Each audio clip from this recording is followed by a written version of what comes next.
There is one other participant in the conference. Recording did not start because your storage is full. Please log in and delete recordings or purchase more storage from your account. All participants are muted and they can unmute themselves.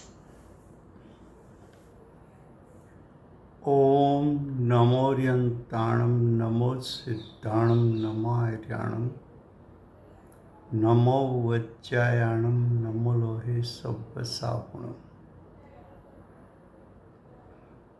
मंगलं भगवान् वीरो मंगलं गौतमो गणी मंगलं कुन्दकुन्दार्यो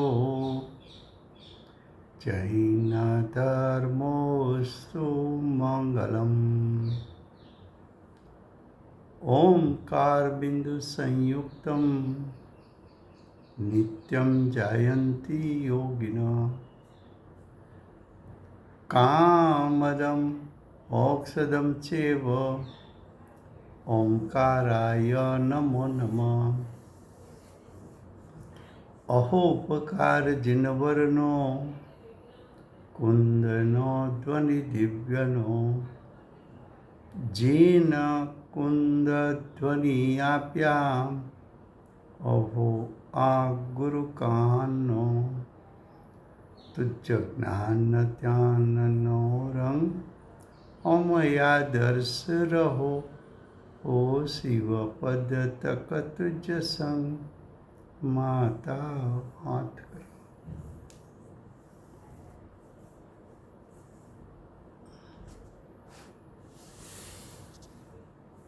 ये समयसार नाम का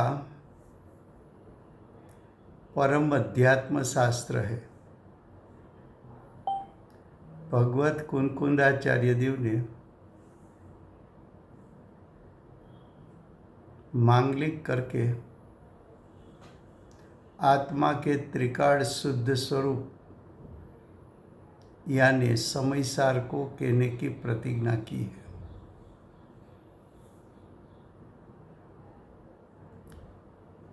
आत्मा का त्रिकाल शुद्ध स्वरूप स्वयं की पर्याय में छुपा हुआ है। अपनी वर्तमान पर्याय को गौण करे और त्रिकाल शुद्ध स्वरूप की महिमा करे तो पुण्य पाप आदि भाव गौण होकर आत्मा का शुद्ध स्वरूप प्रतीत में आता है और सम्यक दर्शन की प्राप्ति होती है।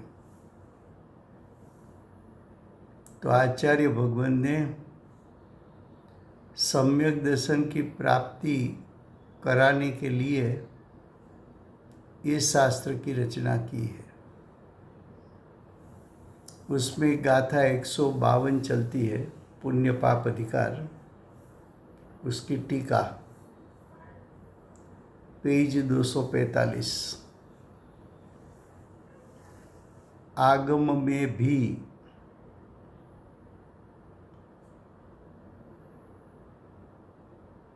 भगवान की दिव्य ध्वनि आगम है। गणधर द्वारा रचे हुए 12 अंग 14 पूर्व भी आगम है। आचार्य उपाध्याय साधुओं ने आत्मा के अनुभव पूर्वक शास्त्र रचना की, वो भी आगम है।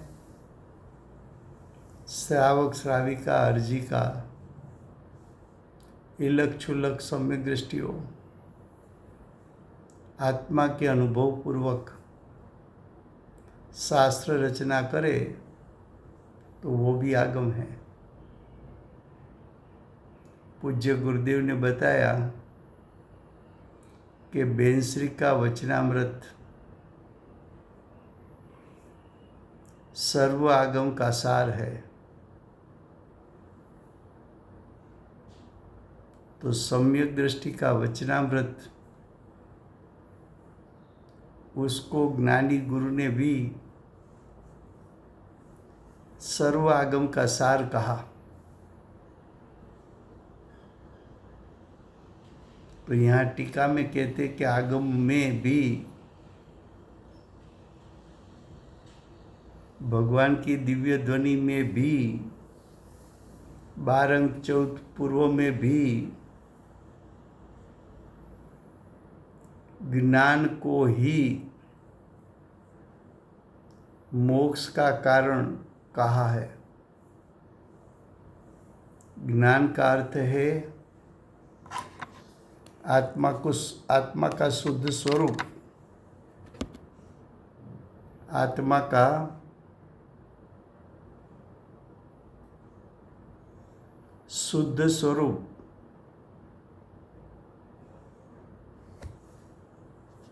ही उसका मतलब उसके अलावा और कुछ नहीं। मोक्ष का कारण, मोक्ष का हेतु, मोक्ष का उपादान कारण,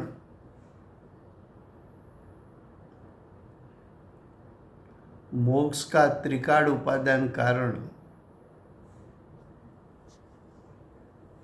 कौन है? तो कि आत्मा का त्रिकाल शुद्ध स्वरूप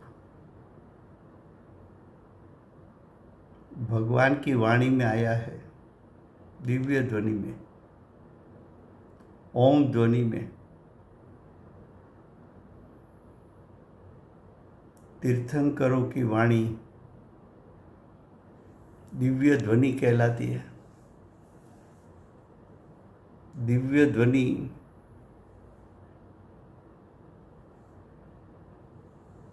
जो भगवान के अतिशय होते हैं, उसमें 14 अतिशय देवकृत होते हैं। उसमें एक दिव्य ध्वनि है। औघाती कर्म के फल में दिव्य ध्वनि की रचना होती है। 10 जन्म के अतिशय होते हैं। 10 केवल ज्ञान की प्राप्ति के समय 10 अतिशय प्रगटते हैं।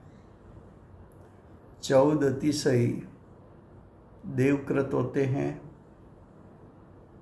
ऐसे 34 अतिशय, जन्म का 10, केवल ज्ञान का 10, देवकृत 34, 8 प्रातिहार्य 42 और अनंत चतुष्टय की प्रगटता तो 4 वो 42 और 4 46। भगवान को 46 अतिशय होते हैं।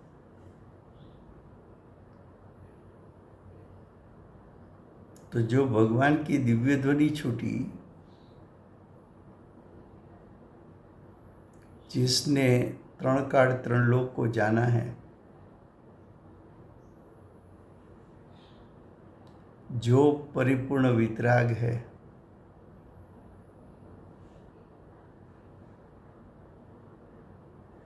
जो संसारी जीवों के लिए कल्याणकारी है, 3 काल 3 लोक को जाना, तो पूरा विश्व का स्वरूप जैसा है वैसा वो कह सकते हैं। और परिपूर्ण वितराग हुए हैं तो उसको राग द्वेष का तो नाश हो गया, इसलिए जैसा है वैसा स्वरूप दिखा सकते हैं। ऐसे भगवान, ऐसे तीर्थंकर, ऐसे तीर्थ के कर्ता, उसने अपनी वाणी में ऐसा कहा कि ज्ञान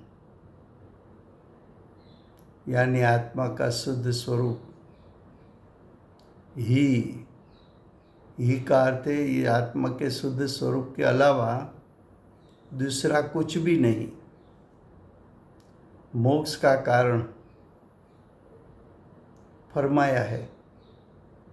दिव्य ध्वनि में ये उपदेश आया, तेरे पास चैतन्यमयी शुद्धात्मा है, जो त्रिकाल है, परिपूर्ण है, शुद्ध है, निरपेक्ष है। उसका लक्ष्य कर, उस पर दृष्टि की जमावट कर, तेरे ज्ञान उपयोग में तेरे आत्मा के शुद्ध स्वरूप को लपेट ले। वही शुद्धात्मा में स्थिरता को प्राप्त कर ले। वही शुद्धात्मा में से परिपूर्ण शुद्ध, परिपूर्ण वितराग परिणाम यानी कर्म से रहित परिणाम जो प्रकट होगा, वो कहाँ से आता है? आत्मा के शुद्ध स्वरूप में से। वो शुद्ध स्वरूप में से आता है, शुद्ध स्वरूप का लक्ष्य करने से आता है, शुद्ध स्वरूप पर दृष्टि करने से आता है, शुद्ध स्वरूप में उपयोग रखने से आता है, शुद्ध स्वरूप में स्थिरता करने से आता है। उसका आश्रय है, उसका अवलंबन है।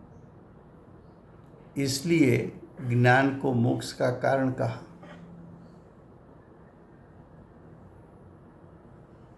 अब आगे, क्योंकि जो जीव परमार्थभूत ज्ञान से रहित है,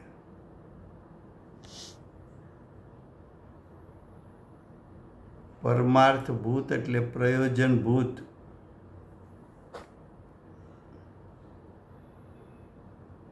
प्रयोजनभूत आत्मा का शुद्ध स्वरूप,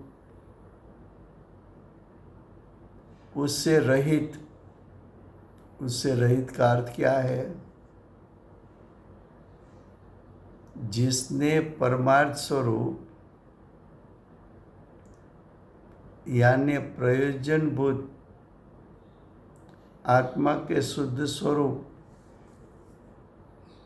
उससे रहित એટલે उसकी प्रतीति नहीं की, उस पर उपयोग नहीं रखा, उसमें स्थिरता नहीं की, ऐसे आत्मा के शुद्ध स्वरूप से च्युत होकर परिणमन किया,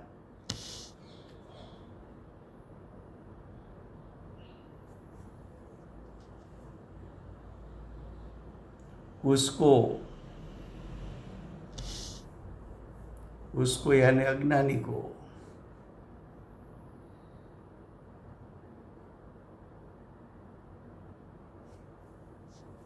अज्ञान पूर्वक कैसा जीव लिया कि आत्मा के शुद्ध स्वरूप से च्युत है। आत्मा के शुद्ध स्वरूप की महिमा जिसने कभी नहीं की, आत्मा का शुद्ध स्वरूप को प्रतीत नहीं किया, आत्मा के शुद्ध स्वरूप को जाना नहीं, आत्मा के शुद्ध स्वरूप में कभी स्थिरता नहीं की,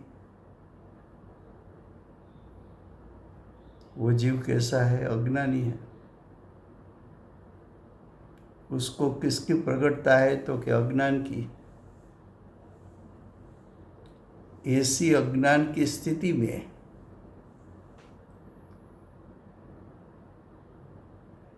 जिसको शुद्ध स्वरूप है आत्मा का,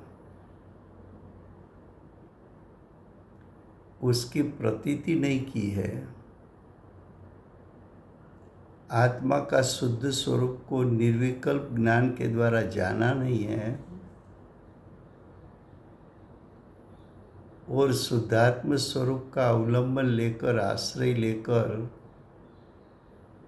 उसमें स्थिरता नहीं की है,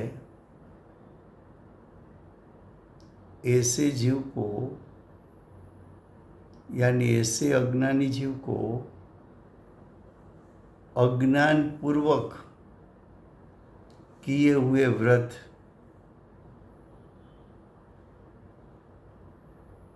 आत्म स्वभाव की अनुभूति नहीं होती, तब तक तो वो जीव अज्ञानी है। अज्ञान का अर्थ है उसको स्वपर का विवेक नहीं है, उसको स्वभाव विभाव के बीच में भी विवेक नहीं है।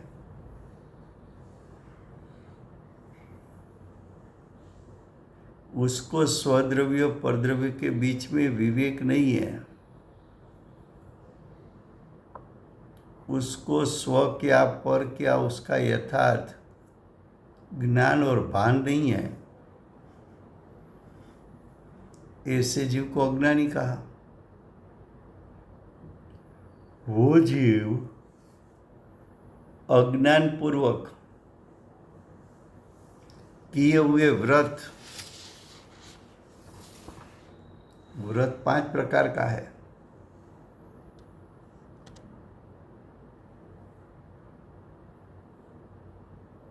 अहिंसा, सत्य, अचौर्य, ब्रह्मचर्य અને अपरिग्रह,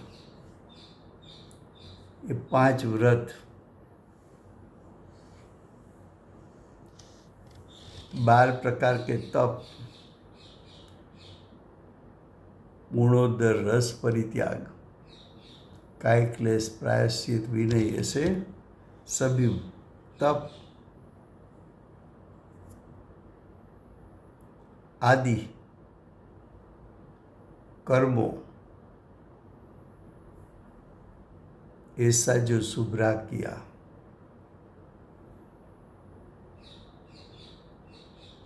किसने शुभ्रा किया? अज्ञानी ने। अज्ञानी ने अज्ञान दशा में शुभराग उत्पन्न किया। आत्म स्वभाव से च्युत रहकर शुभराग किया, और शुभराग में 5 महाव्रत द्रव्यलिंगी मुनि होकर वन जंगल में रहकर कुटुंबी जनों को, घर बार को, धन संपत्ति को, जमीन मकान को, दास दासी को, सभी को छोड़कर वन जंगल में चला गया।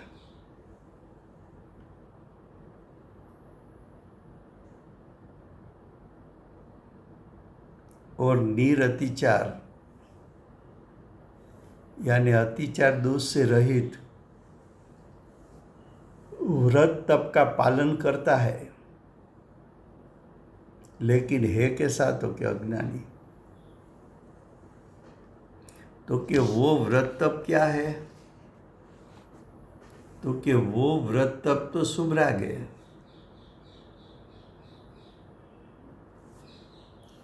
शुभराग क्या है?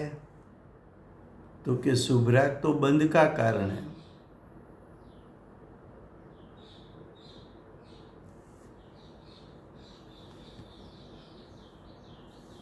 वो तो शुभ शुभ कर्म से बंद करने वाला है।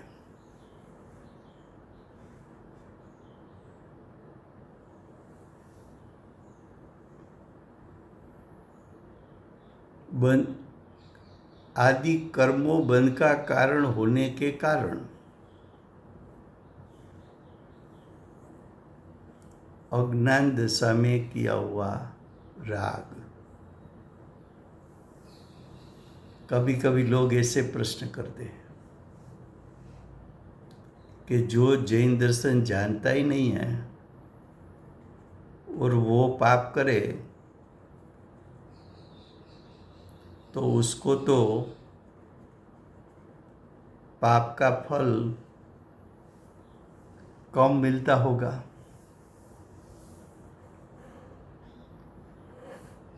तो कि ऐसा है नहीं। जिसको ऐसा ज्ञान नहीं है कि ये जहर है और जहर पी जाए, तो वो जानता नहीं है, इसलिए क्या जिंदा रहेगा कि मर जाएगा? उसका फल तो मिलेगा।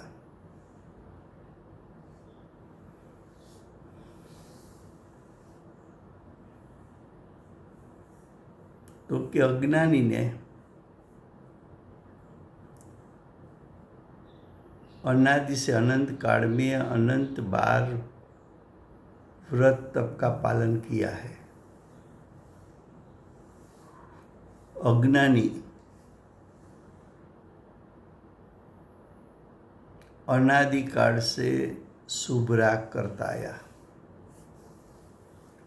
फिर भी उसको फल अतीन्द्रिय ज्ञान अतीन्द्रिय सुख नहीं मिला, मोक्ष की प्राप्ति नहीं हुई, चार गति की ही प्राप्ति हुई। वो दर्शाता है कि कर्म शुभ हो कि अशुभ है तो बंध का कारण, मुक्ति का कारण नहीं। तो शुभ राग उत्पन्न तो होता है अज्ञान में से।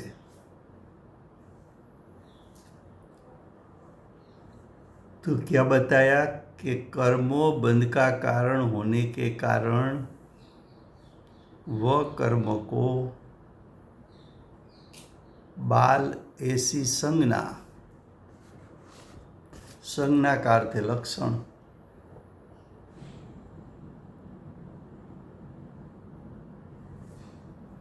दर्शा के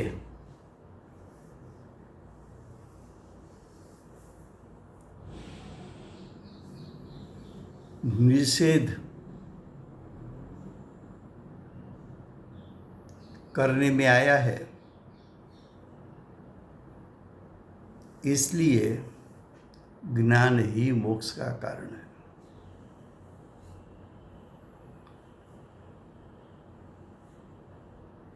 कल बताया था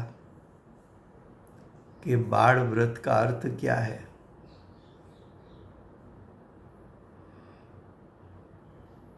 आत्मा का अनुभव तो नहीं किया, अंदर में यानी स्वयं के परिणाम में मिथ्यात्व और तीन कसाई का नाश तो किया नहीं।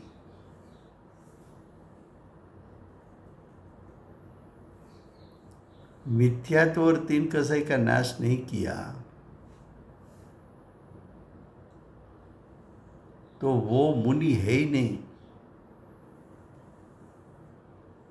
मुनि तो वो है सम्यक दर्शन सम्यक ज्ञान के साथ सकल चारित्र की प्रगटता करे। तो सकल चारित्र की प्रगटता करे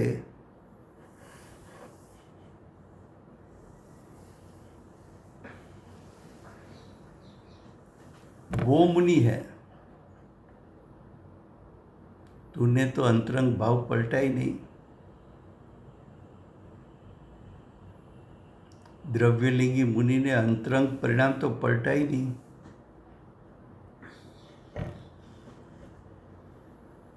द्रव्यलिंगी मुनि ने तो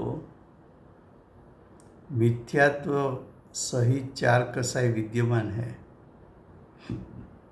प्रति समय बंध को पाता है।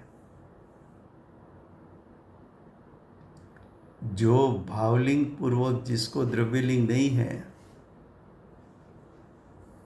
वो तो वास्तव में मुनि भी नहीं,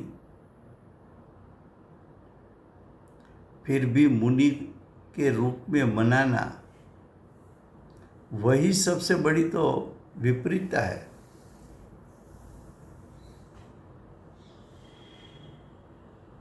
पूज्य गुरुदेव तो सम्यक दृष्टि थे। उसके पास भी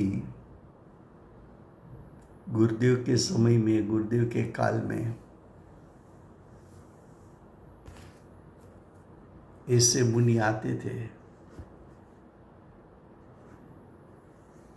गुरुदेव के बाजू में नीचे पाट पर बैठते थे, गुरुदेव की वाणी भी सुनते थे।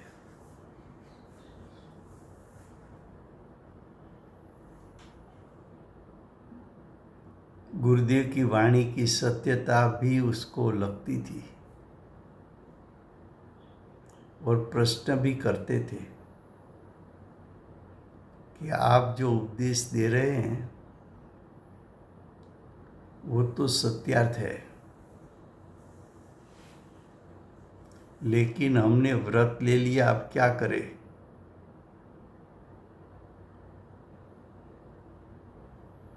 तो गुरुदेव कहते थे कि राजहंस की उपस्थिति न हो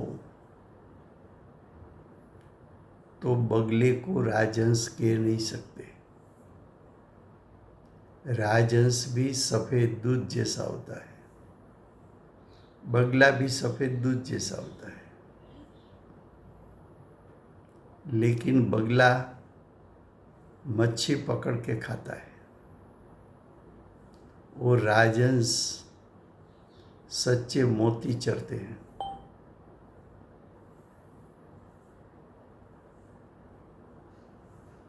तो अज्ञानी तो शुभ राग को चरते हैं, अशुभ राग को चरते हैं। ज्ञानी तो अतीन्द्रिय ज्ञान, अतीन्द्रिय सुख, उसका आस्वाद लेते हैं। तो गुरुदेव ने कहा ऐसे मुनियों को, मुनियों तो मार्ग को दिखाने वाले हैं, लेकिन जो स्वयं मार्ग पर है ही नहीं, जो स्वयं आत्मा की अनुभूति की नहीं, जो स्वयं शुभ राग में खड़े हैं, बंध के कारण में खड़े हैं,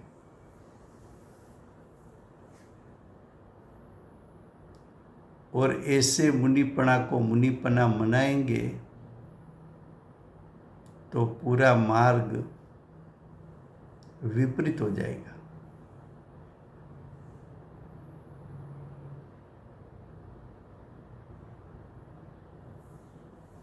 तो किसी भी ज्ञानी ने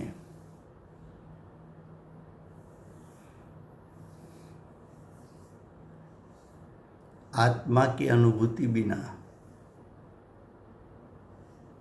जो व्रत तप है उसको धर्म नहीं कहा, उसको मोक्ष का कारण नहीं कहा, वो तो बंधक मार्ग है। अंतरंग परिणति पलटी नहीं और भावलिंगी की बाह्य चेष्टा देखकर तूने भी बाह्य में नग्नपना ले लिया, 5 महाव्रत ले लिया, 5 समिति ले ली, 3 गुप्ती ले ली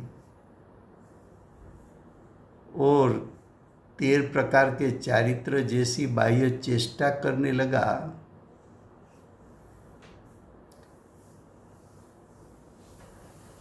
वो मुनिपना तो है ही नहीं। वो भी शुभराग हो, शुभराग भी कब है? अंदर में ऐसा भाव न हो कि मुझे मुनिपना मनाना है, ऐसा अंदर में भाव न हो कि मैं व्रत का पालन कर सकता हूँ, तप का पालन कर सकता हूँ, ये सभी भावों का कर्ता मैं हूँ, तो शुभ राग का बंद पड़ेगा। लेकिन जिससे मुनिपना लिया मुनीपना मनाने के लिए लिया और मुनीपना लेने के बाद भी ये मुनि मार्ग झूठा है ऐसा जानने पर भी समाज के डर से मुनीपना का त्याग नहीं किया तो वो तो पाप बंध का कारण है। तो ज्ञान एक ही मोक्ष का कारण है। फिर से गुजराती में गाथा 152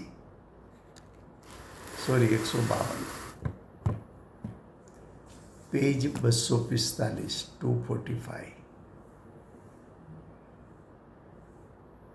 સિદ્ધ કરવું છે જ્ઞાન જ મોક્ષનું કારણ છે, અન્ય બીજું કાંઈ મોક્ષનું કારણ નથી।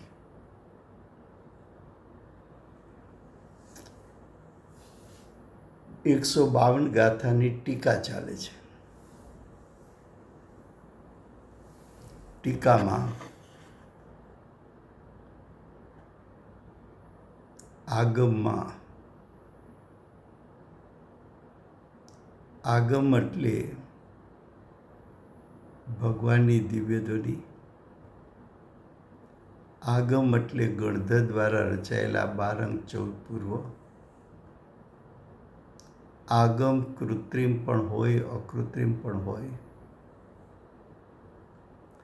આગમ એટલે ગણધરની પરંપરામાં થયેલા આચાર્ય ઉપાધ્યાય સાધુ આત્માના અનુભવપૂર્વક શાસ્ત્ર રચના કરે એ પણ આગમ છે। અને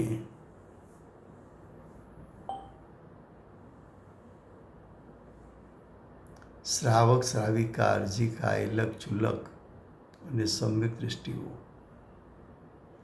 શાસ્ત્ર રચના કરે તો એ પણ આગમ છે। પૂજ્ય ગુરુદેવ કહેતા બેનશ્રીના વચનામૃત, બેનશ્રી સમ્યક દ્રષ્ટિ હતા, એમના વચનામૃત એમાં સર્વ આગમનો સાર આવી ગયો છે।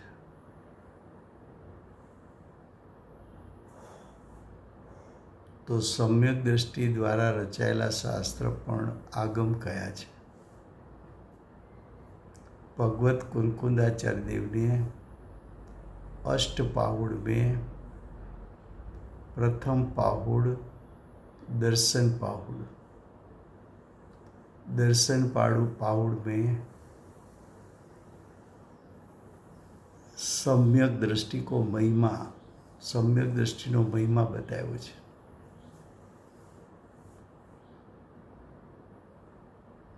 सम्यक दृष्टि एटले જેને ઈચ્છા અપેક્ષાએ કેવળ જ્ઞાન થયું છે।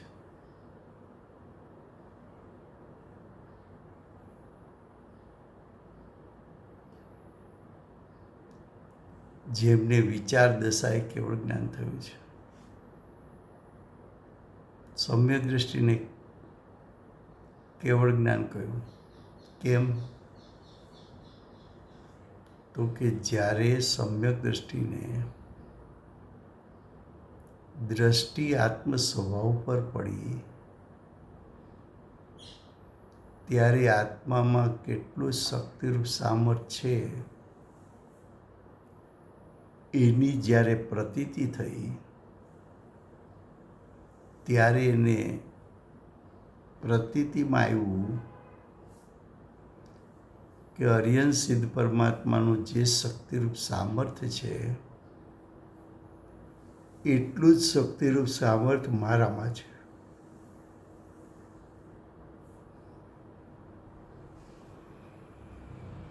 માટે સમ્યક દૃષ્ટિને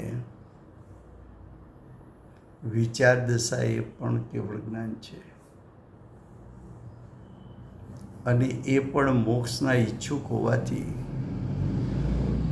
મોક્ષલક્ષી પુરુષાર્થ કરતા હોવાથી ઈચ્છા દશાએ પણ એમને કેવળ જ્ઞાન વર્તે છે. કેવળ જ્ઞાન વર્તે છે એ સ્વભાવ અપેક્ષાય છે.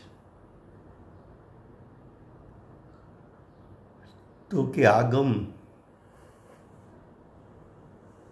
પણ જ્ઞાનને જ મોક્ષનું કારણ ફરમાવ્યું છે.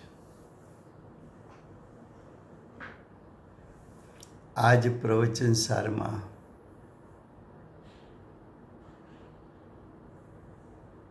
ક્ષાયિક જ્ઞાન, ક્ષાયિક સુખનું સ્વરૂપ બીજા અને ત્રીજા અધિકારમાં ચાલી ગયું.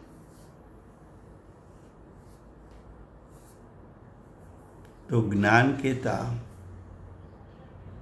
આત્માનું શુદ્ધ સ્વરૂપ, ત્રિકાળ શુદ્ધ સ્વરૂપ.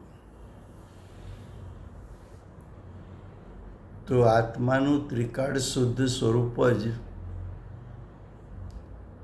મોક્ષનું કારણ કહેતા મોક્ષનો હેતુ છે.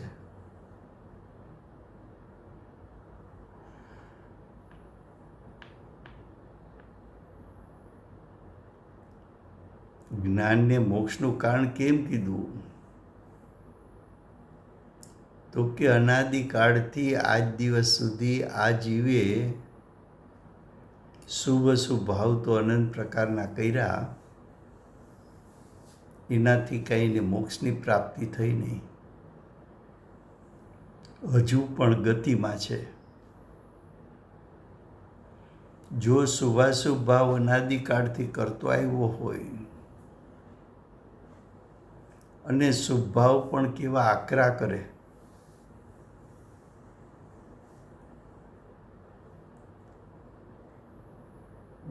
સર્વ પ્રકારનો પરિગ્રહ છોડી, ઘરબાર છોડી, દીક્ષા અંગીકાર કરી વન જંગલમાં ચાલ્યો જાય, ત્યાં પણ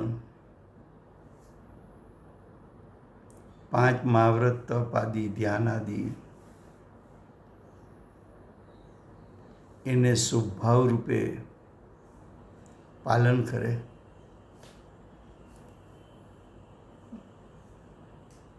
5 વ્રત, 12 પ્રકારના તપ વગેરેનું પાલન કરે.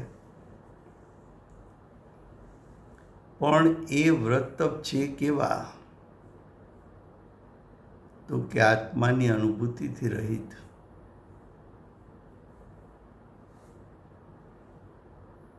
તો આત્માની અનુભૂતિ નથી તો એ અજ્ઞાની છે. એ તો અજ્ઞાનીના વ્રત તપ છે, એ તો શુભરાગ છે. શુદ્ધતા ક્યાં છે? એવા શુભરાગ ગમે તેટલા કરે, આ દ્રવ્યલિંગી મુનિઓ અમે નજરે જોયેલા ગુરુદેવની હાજરીમાં પાલીતાણા જતા હોય તો ગુરુદેવનું નામ તો વિશ્વમાં વ્યાપેલું હતું. અધ્યાત્મ સંત તરીકે ગુરુદેવનું નામ તો દેશ વિદેશ બધી જગ્યાએ પ્રચલિત હતું. તો આવા દ્રવ્યલિંગી મુનિઓ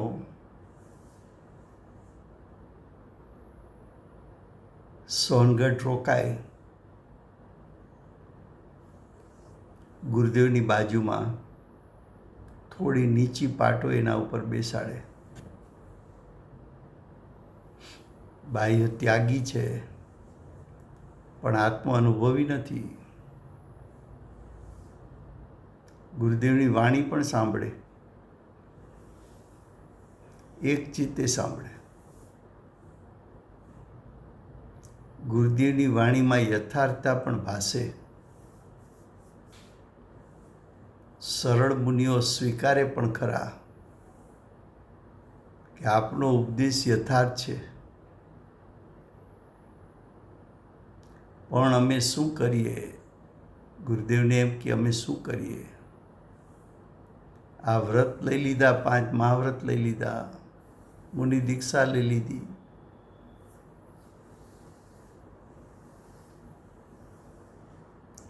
ગુરુદેવ કહેતા કે વર્તમાન કાળે રાજહંસ ન હોય તો બગલાને રાજહંસ ન કહેવાય. બહારથી તો બગલો જ સફેદ દૂધ જેવો લાગે અને રાજહંસ પણ સફેદ દૂધ જેવો લાગે, પણ બગલા માછલી ખાય, રાજહંસ સાચા મોતી ચરે.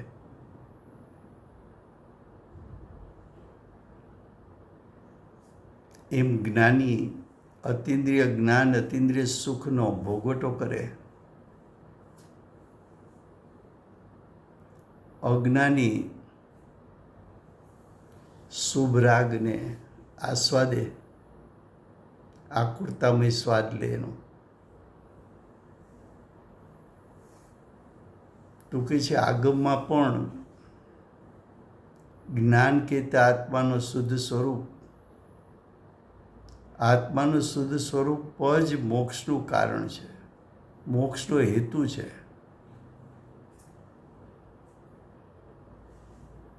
મોક્ષનું ત્રિકાળ ઉપાદાન કારણ કોણ? તો કે આત્માનું શુદ્ધ સ્વરૂપ જ્ઞાન કહેતા.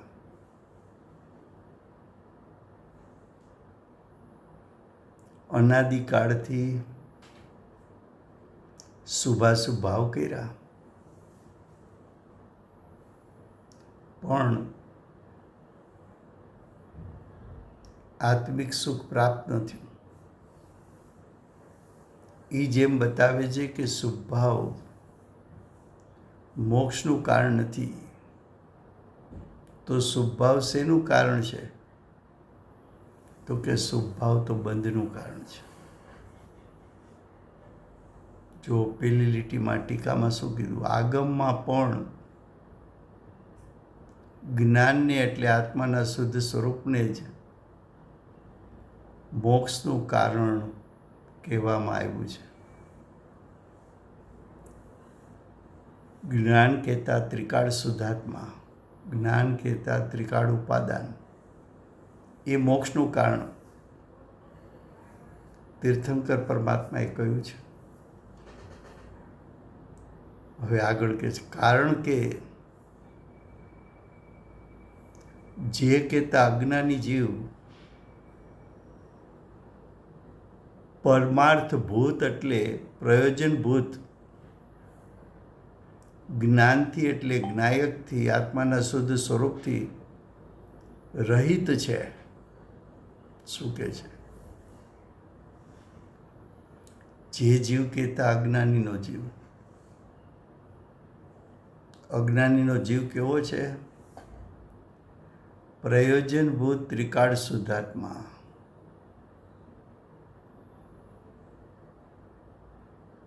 એના જ્ઞાનથી રહિત, પરમાર્થભૂત આત્માના જ્ઞાનથી રહિત એટલે પરમાર્થભૂત આત્માના શુદ્ધ સ્વરૂપથી ચ્યુત થયેલો.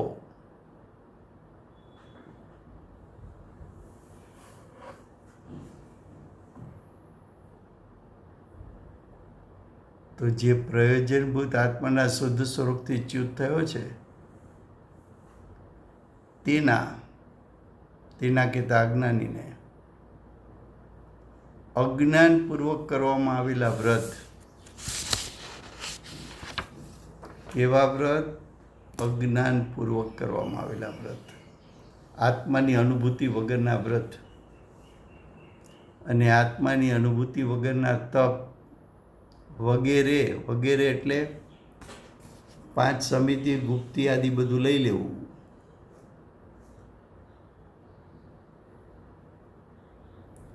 સમિતિ છે, ગુપ્તિ છે, ધ્યાન છે આદિ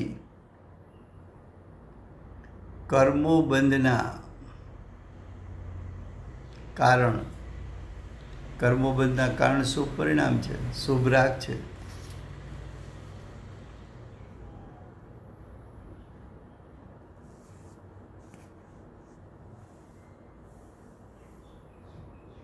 તો કહે છે કે શુભ રાગ કયો, શુભ પરિણામ કયો, એ કર્મબંધનું કારણ છે.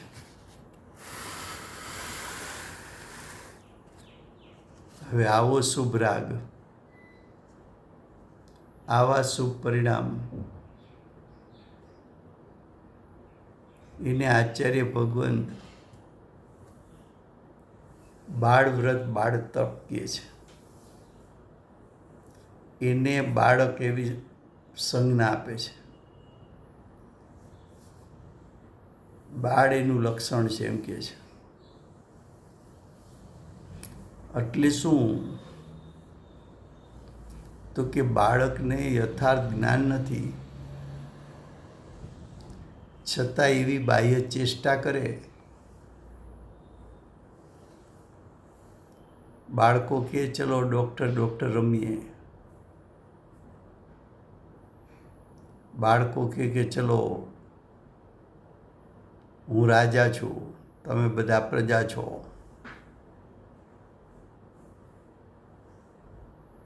તો એવી બાહ્ય ચેષ્ટા કરે, પણ ડૉક્ટર સંબંધી જ્ઞાન નથી,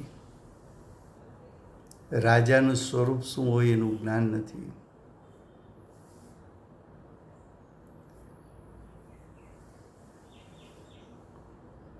તો કે ભાવલિંગી સંત અંતરંગમાં મિથ્યાત્વ ત્રણ કસાઈ છૂટ્યા, અંતરંગમાં સમ્યક દર્શન જ્ઞાન સાથે સકળ ચારિત્ર પ્રગટ કર્યું. કેવળ જ્ઞાનની તળેટીમાં બેઠેલા છે. મોક્ષ લીધો કે લેશે, એટલો જ મોક્ષ એને દૂર છે.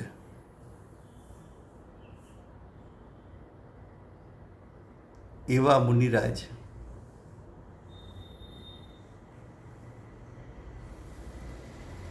આત્મ સ્વભાવને ઓળખે છે. અતિન્દ્રિય જ્ઞાન સુખના વેદક છે. આત્મ સ્વરૂપમાં વારંવાર લીન થાય છે. પ્રતિ સમય મોક્ષથી નજીક જાય છે.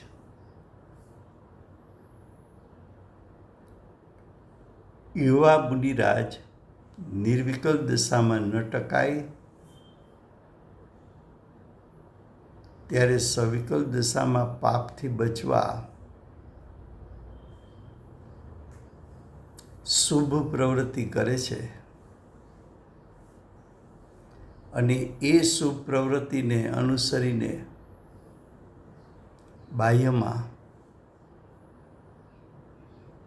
શરીર આદિની ચેષ્ટા પણ જોવા મળે છે. બાહ્ય ગ્રહણ ત્યાગ પણ જોવા મળે છે.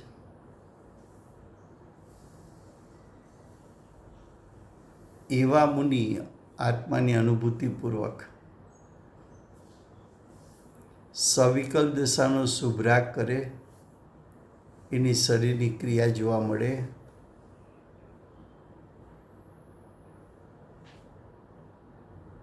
એવો શુભરાગ જોઈને, એવી શરીરની ચેષ્ટા જોઈને અજ્ઞાની પણ શુભરાગ અને બાહ્ય ચેષ્ટા કરવાનો પ્રયત્ન કરે, તો એવા જીવોને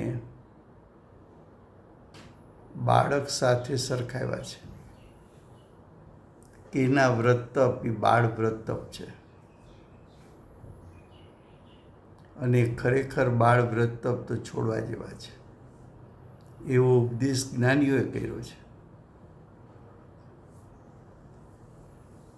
તો કે છે માટે જ્ઞાન જ મોક્ષનું કારણ ઠરે છે. તો મોક્ષનું કારણ શુભરાગ નથી એમ કહે છે. શુભરાગ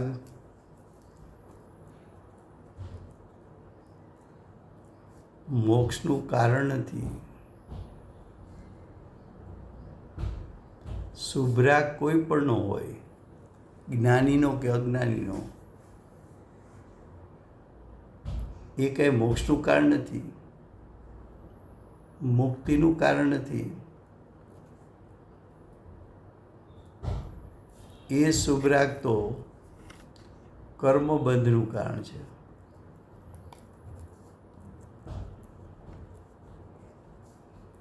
ચાહે અજ્ઞાનીનો રાગ હોય તો પણ કર્મબંધનું કારણ,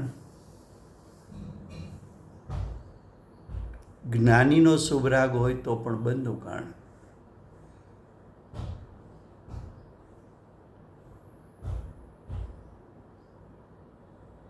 હવે ભાવાર્થ. જ્ઞાન વિના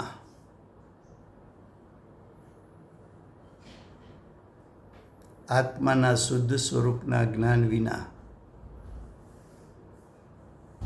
આત્માના શુદ્ધ સ્વરૂપનો આશ્રય લીધા વિના,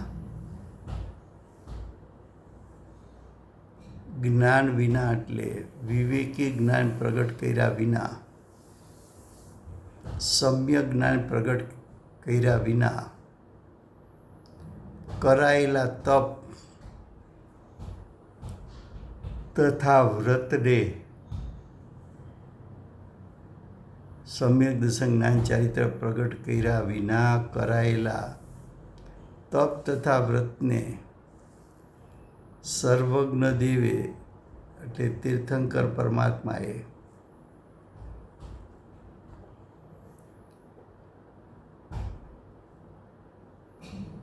તીર્થંકર પરમાત્માએ બાળ તપ, બાળ વ્રત અર્થાત અજ્ઞાનમય વ્રત તપ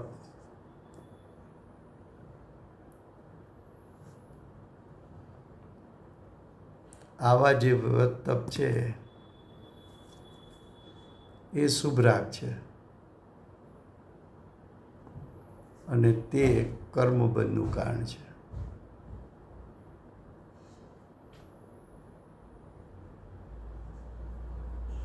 હવે ગાથા 153.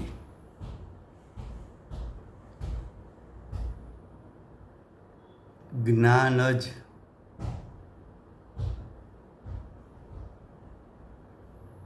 મોક્ષનો હેતુ છે.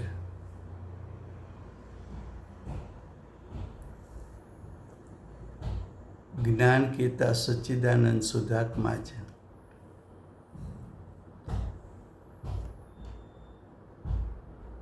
જ્ઞાન કહેતા સપર પ્રકાશક જ્ઞાન જ મોક્ષનો હેતુ એટલે કારણ છે. મોક્ષનું કારણ કોણ? સમ્યક જ્ઞાન.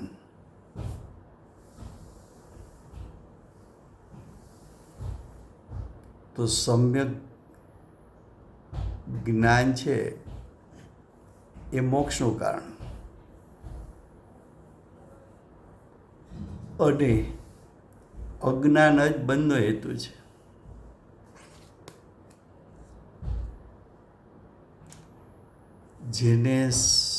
જેનું જ્ઞાન સ્વભાવથી ચ્યુત થયું છે એને અજ્ઞાન કીધું.